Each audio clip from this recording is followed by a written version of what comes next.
Welcome to the Arlington Street Church podcast. Founded in 1729, Arlington Street continues today as a gathering place for progressive people of faith in the greater Boston area and beyond.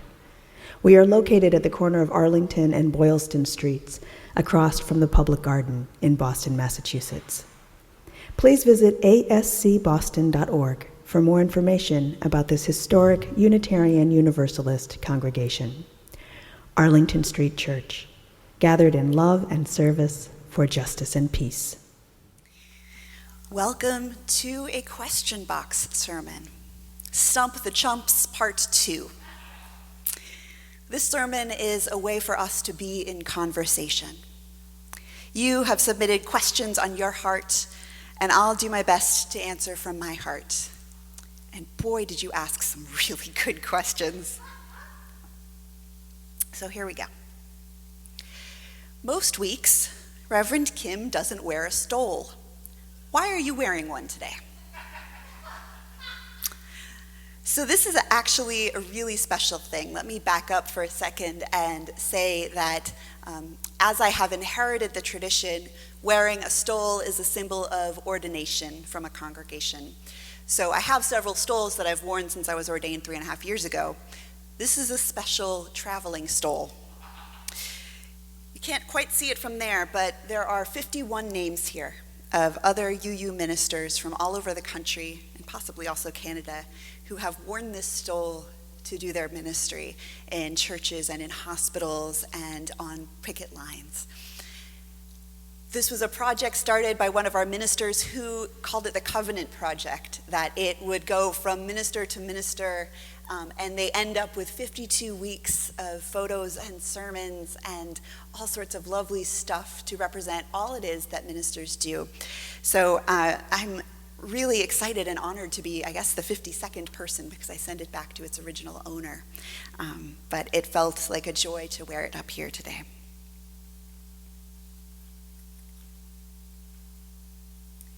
We come to like a little segment of questions related to Unitarian Universalism here. Is the eighth principle denomination-wide, or is it adopted by individual congregations or something else? Kind of something else. I wish I had it in front of me on our normal week-to-week orders of service on the cover. We had listed our Unitarian Universalist 7 principles, the seventh of which is affirming and covenanting to promote the interdependent web of all existence, of which we are a part.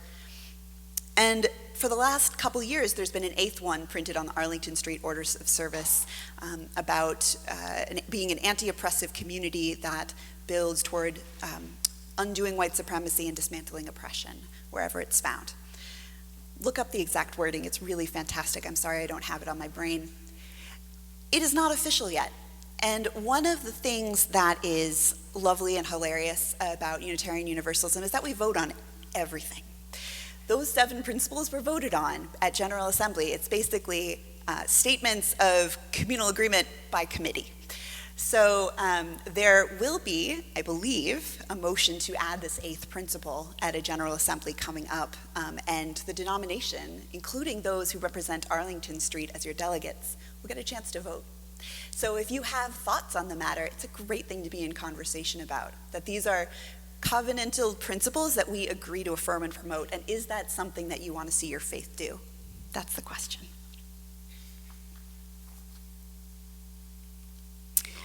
What does it mean to be a UU? So what's funny is I was raised Jewish, and there's the saying, 2 Jews, 3 opinions, and I feel like this is very true of an answer to this question, like 2 U's, 7 opinions on what it means to be a UU. To me, one of the things it means is joining together in community, to come together with our own free and responsible searches for truth and meaning, and to share what we find with each other. To work together for justice, to build inclusive, beautifully diverse, radically hospitable communities, to build on what the past has brought us and to envision a better future together, and to come together to recenter our hearts in what we know to be true, both individually and collectively, and then to go out into the world and take action. That for me is what it means to be a UU. But like so many of the questions, my real question is, okay, what does it mean to you? So I look forward to hearing that.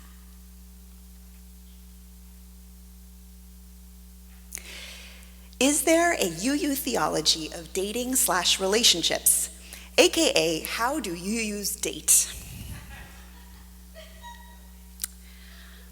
I left this in here, but I'm just not so sure how to answer it. So I think what I would say to this is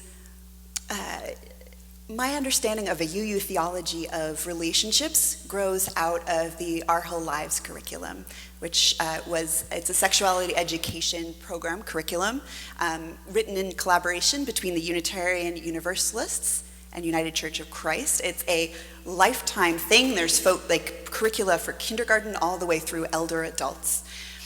And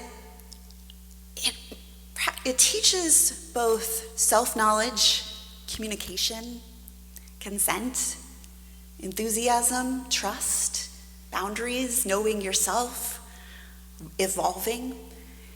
And I think all of that is true in dating and relationships. Are you showing up authentically?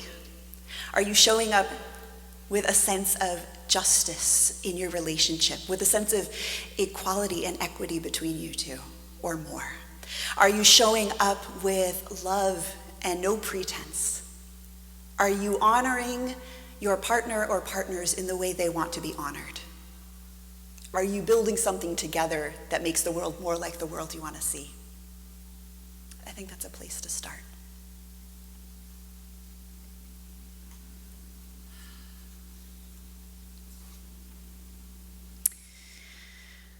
What is the best way to stay spiritually grounded in a world full of distractions? I just heard a wonderful reflection about this at the Sanctuary Boston this week. And this person framed it in the concept of rest. That in a world of distractions, in a world where we have so much we want to do and so much we feel like we need to do, and so much vying for our attention, taking moments of intentional rest, intentional spiritual practice, in whatever form is something that nourishes you, is a way to do this. So Reverend Kim, in my world famously, describes spiritual practices as anything you do with care and devotion. So whether it's taking an intentional 15 minutes in the middle of your day, or 5 minutes multiple times throughout your day, or a Sabbath once a week, what is it that you are doing that works for you to feel rooted? For me, it's knowing that singing wherever I am will probably help, whether it's stuck in traffic or on my way to a meeting or just taking a break, or joining with other people, making sure that I go to choir, because regardless of whether I'm singing with them on that Sunday morning, I need it to stay grounded because I know that works for me. It's choosing that from Friday night to Saturday, I'm not going to answer work emails.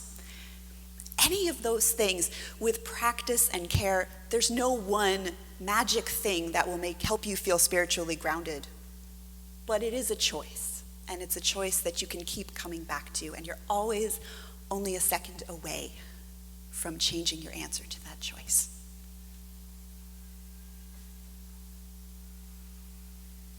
This is kind of a related question. How do you keep your spirit up during these difficult times? This is going to sound like a cop-out answer, but I come here. I come to our spiritual communities and our protests and vigils where there are people gathering together who may not be like-minded, but who maybe are like-hearted, and who are caring, loving folks who want to know each other and who want to get to know people they don't know yet. As an introvert, that's actually a really important thing for me, that I'm around people who help me get to know other people. And that's actually part of keeping my spirits up. Is it's easy to, oh, hi, can you turn that down a smidgen? Thank you. Sometimes I think it's the ghost of William Ellery Channing haunting these speakers. So he's weighing in as well. So getting in community with people, focusing also on the things that are going well, Not ignoring the things that are perilous and terrifying and heartbreaking. Those really need to be paid attention to. But also lifting up when things go right. Making sure that as I'm listening to NPR in the morning, when I get too dispirited, switching over to the Kind World podcast, where they're going to give me an 8-minute story that reminds me that humans are good.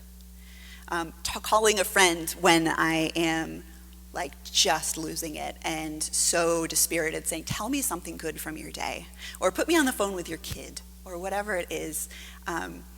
That this is related to a number of these other questions here. How does a minister keep a positive attitude when sad and negative things are shared with them? Finding the things that work. Feeling so grateful to have been trusted with that information. Feeling so grateful to have heard somebody on their journey. But also then honoring what's good.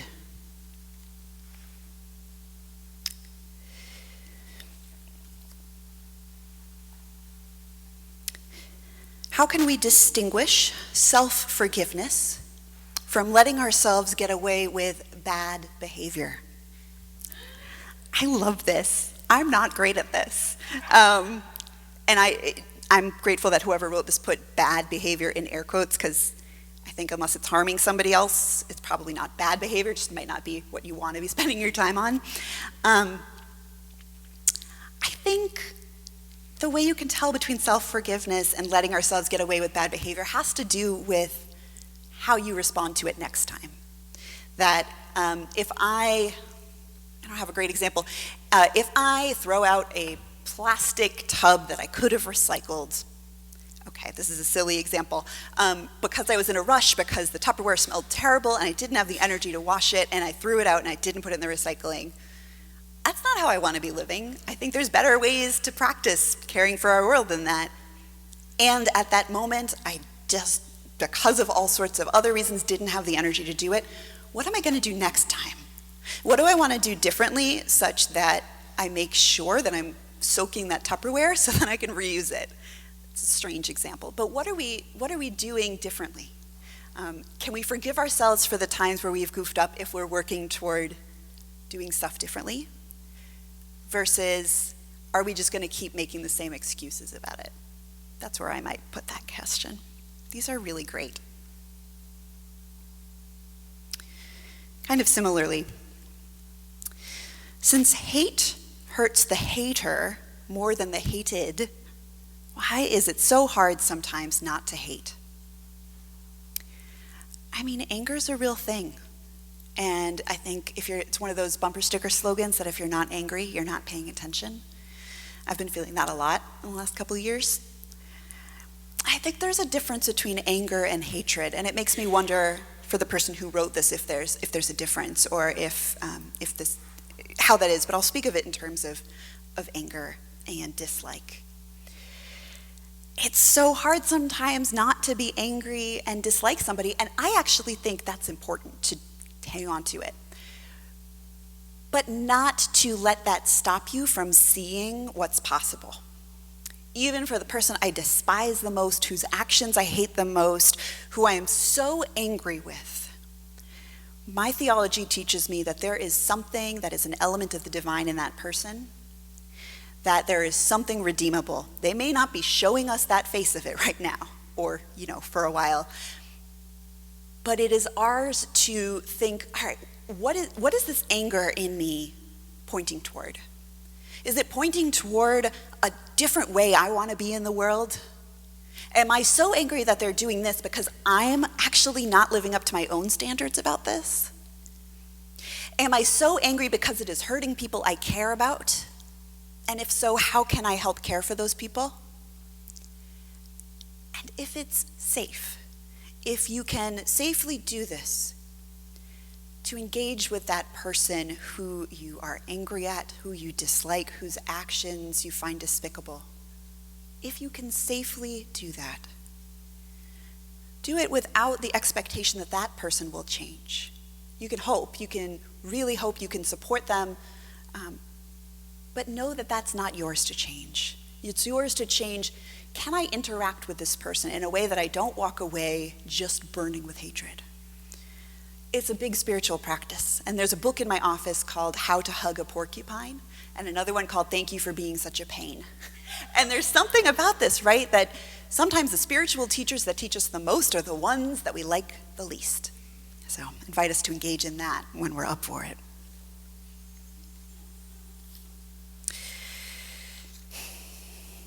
We've got 3 here that are all really connected. And I'm not completely stumped, but these are the closest to stumpage. I'll read all 3 and then see what I can respond with. How should Arlington Street Church engage with the climate crisis? How can we, as friends and members of Arlington Street, become a steward for the earth? Another person writes, I feel overwhelmed and devastated by what's occurring in the Amazon and the implications for the climate timeline.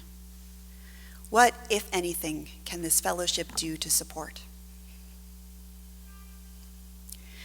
And how do we have and hold hope when the rainforest in South America is burning?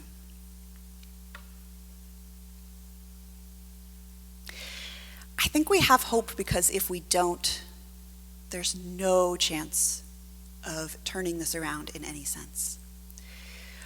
We have hope because not to have hope is irresponsible. We have hope because there are people who are devoting their lives and their time and their energy and the dollars they spend and the causes they support to helping steward our planet.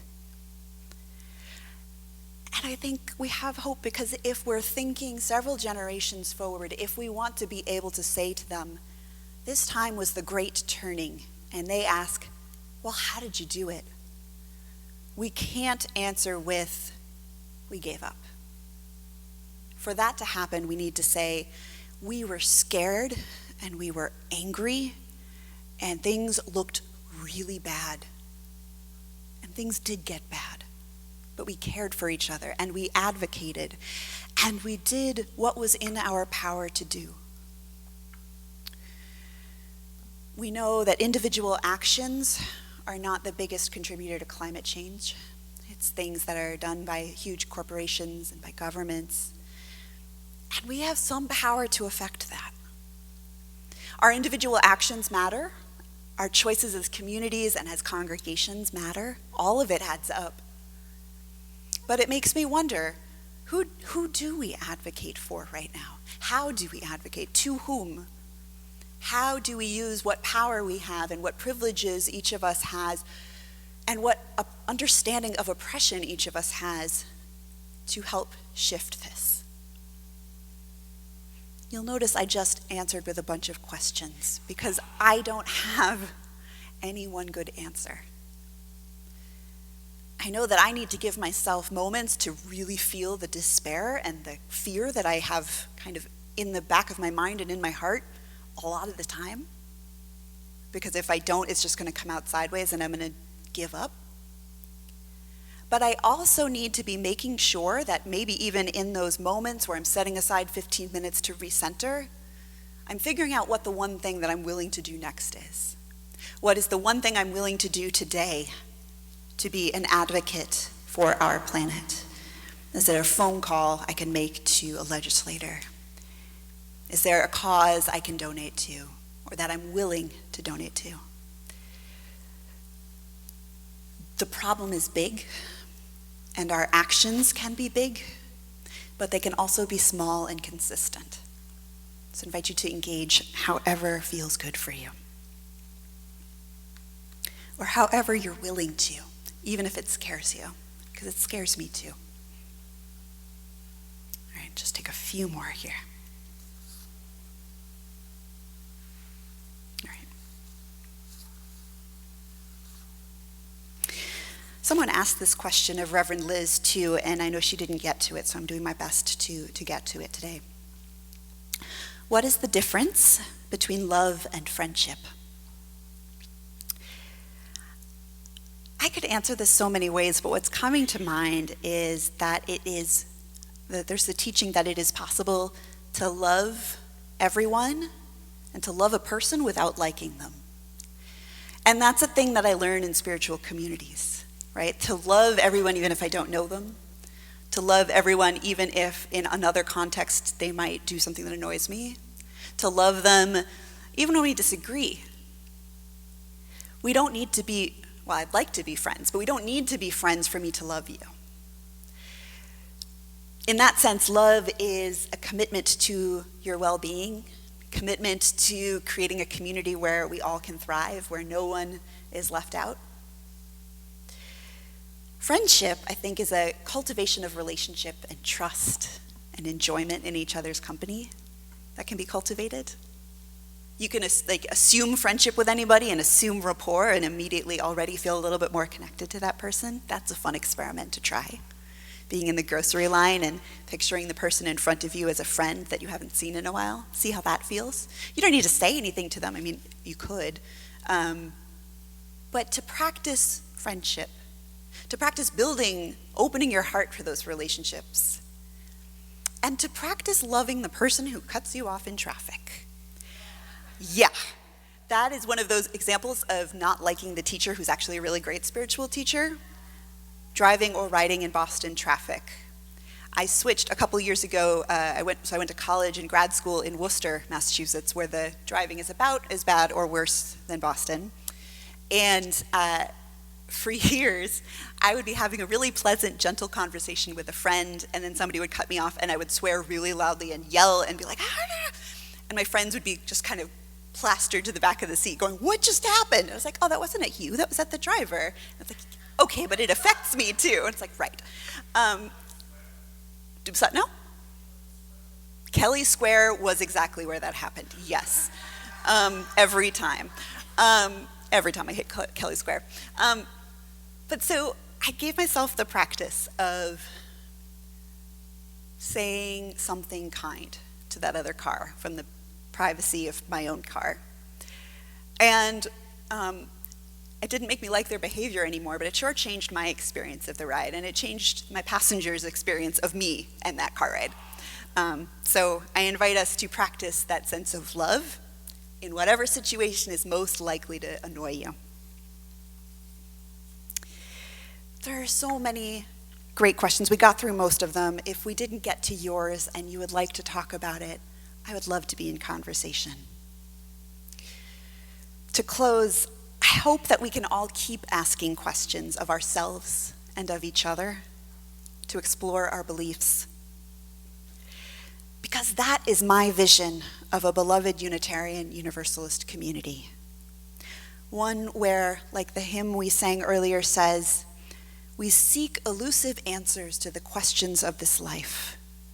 We seek to put an end to all the waste of human strife. We search for truth, community, and blessed peace of mind.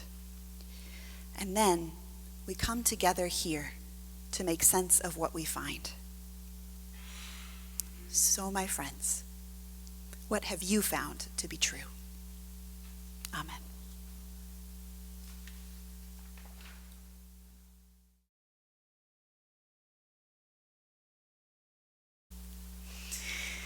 I invite you now to join hands as you feel comfortable for our closing words of benediction, to get connected in whatever way works for you. Our benediction today is from Kelly Weissman Asbruth Jackson. I send you out now to share yourself with the world. May its promise and complexity set your mind ablaze. May you hold fast to what life has taught you. May you question everything. And when you have changed the world, and the world has changed you, may you return again to this place to share what you have learned with us. The service begins when the service ends. Go in peace, make peace, be at peace. Amen.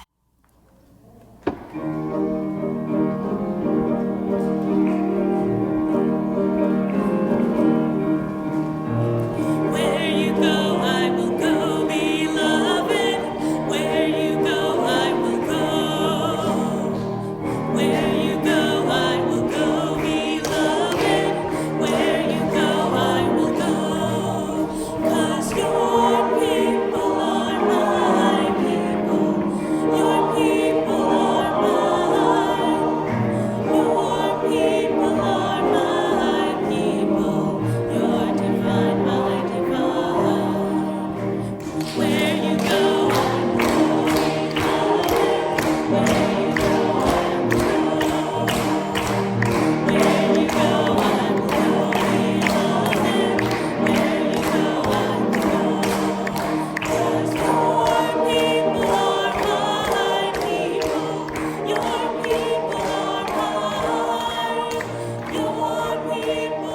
Please visit ascboston.org for more information about this historic Unitarian Universalist congregation.